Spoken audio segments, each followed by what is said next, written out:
This video is the ultimate guide for Maggrat in Call of Dragons.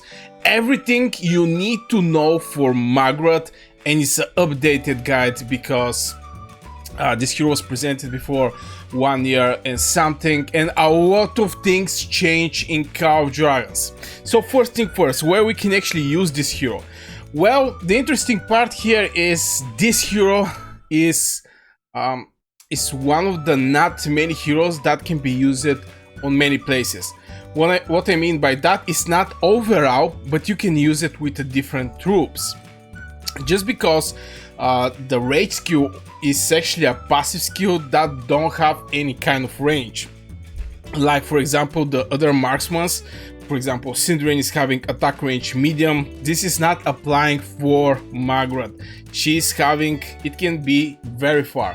That's why the Maggrat can be used with Vestals and Celestials. I strongly suggest use Maggrat with Celestials because Celestials is having the attack that is needed for this hero to perform as a monster on the battlefield. So this is one of the places you can use it as a mage main for your Celestials. The second place where you can use Maggrat is obviously with marksmen in PvP. This is one of the scariest marksmen in Call of Dragons, I'm not gonna lie. So this is the second place where you can actually use her, is in PvP on open field. The third place is some people actually use her as a rally commander and you know, jumping over some rallies with the Maggrat and Zeta. These days I think Sibyl is one idea or two ideas better from a Maggrat, but still I'm not. Maggrat is not for rallies. You're going to, if you see a report for Maggrat rally, you're going to see that the traits is not something crazy, but still people actually use her for the rallies. And finally is for the behemoths. Now this 450% that damage that she can do, and basically it's 500 if she's awakened. Even though that I don't suggest actually go and awake her, it's just crazy amount. And especially if this is with marksmen, the troop that's having the biggest damage in Call of Dragons. It's like you're hitting 5 times with the troop that is having the biggest damage in this game. So very solid one. So where we can use it with mages, we can use it on the behemoths, and we can use it in open field. We can also use it in the rally, but I don't suggest. This is more like garrison hero, is having a garrison geometry, but I don't suggest actually use her for garrison. You can use, some people make some abomination like Maggrat with Goresh, but I have never done this thing, so, and I have never seen it, but a lot of people are saying it's a very good garrison. So what is the strong side of this hero?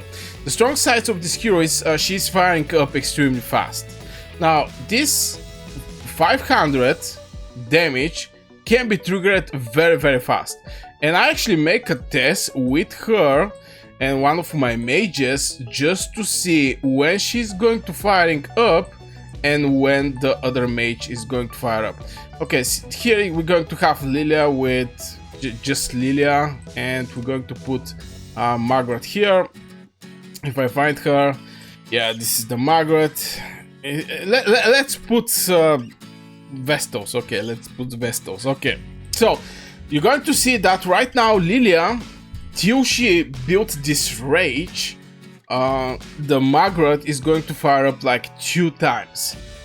2 times, especially if you pair Maggrat with Frygar, or if you pair her with Zeta, you're going to see that the criticals there is going wild. Maggrat is also having the precision geometry. We're going to speak over the geometry. Okay, both of these two heroes are here.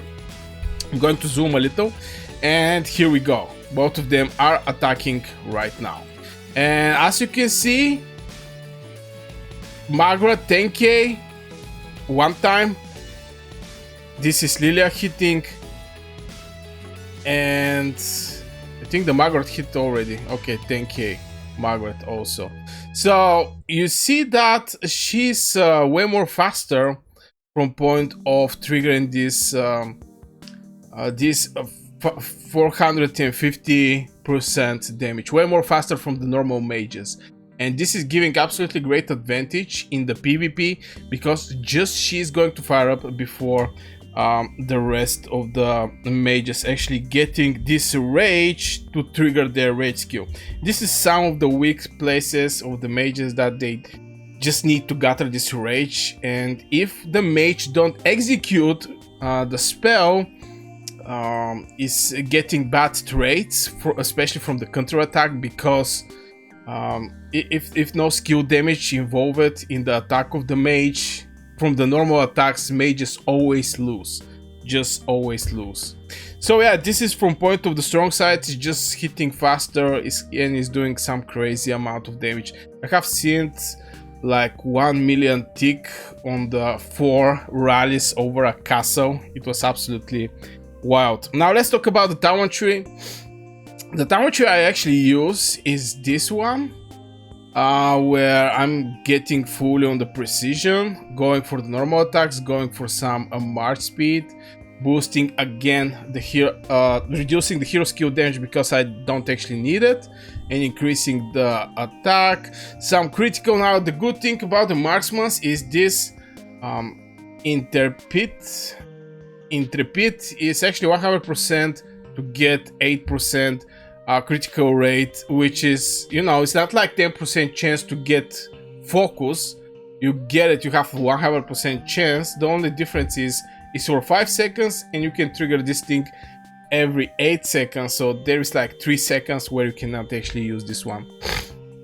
And here you have more critical damage. So yeah, this is actually the Maggrat talent tree I'm using for my mages. I want to point out, for my mages, this is the mage build of Maggrat. Now from point of pets, let's talk about the pets. I actually don't have the pet that is specifically for Maggrat, but if you're looking for mages, Maggrat with mages, the pet there is going to be Seraphic Fire Drak, because it's doing some damage and also is providing some healing. The healing is important because it's going to trigger this extra damage that the Maggrat is going to do.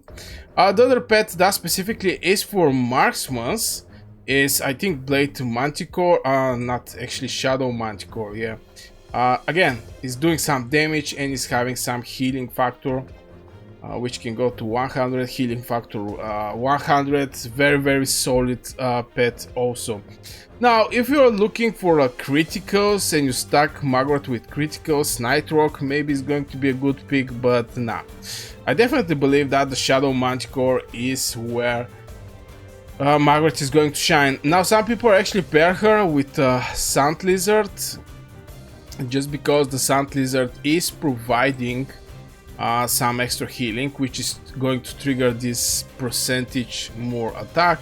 But yeah, at the end of the day, I think again it's going to be Shadow Manticore, the pet. Now from point of artifacts, for me, for Maggrat, the best artifact is going to be, I actually forgot the name, is this Gilded Crossbow. This is one of the universal crazy artifacts that is for marksmen. And I can say something like the Mirage Orb for mages, because Mirage Orb is not something specific for this type of hero, but it's absolutely great artifact. So I can say Gilded Crossbow is absolutely the same. Diffuse the damage every second, 30 seconds, increasing your march speed by a lot. So this is from a point of artifacts for Maggrat. One is of the absolutely crazy heroes. Now the skill build order, I actually forgot this one, is actually going for the first spell, obviously the main spell. After this, if you're a mage main, just get the second one. Whether the legion get healing or valuable heal, they have a 30% chance to get this 40% attack for 3 seconds. If you're marksman, you can go with the third one, but only if you plan to use Maggrat with your marksmen. If you want to just use it for your mages, just go with these 2 skills, it's completely enough. So yeah guys, this will be for this video. I'm going to put one video here if you want to check it out. I really hope you enjoy it. Don't forget to like the video and subscribe for Call of Dragons content. I do it daily here. And yeah, wish you a great day and see you in the next video.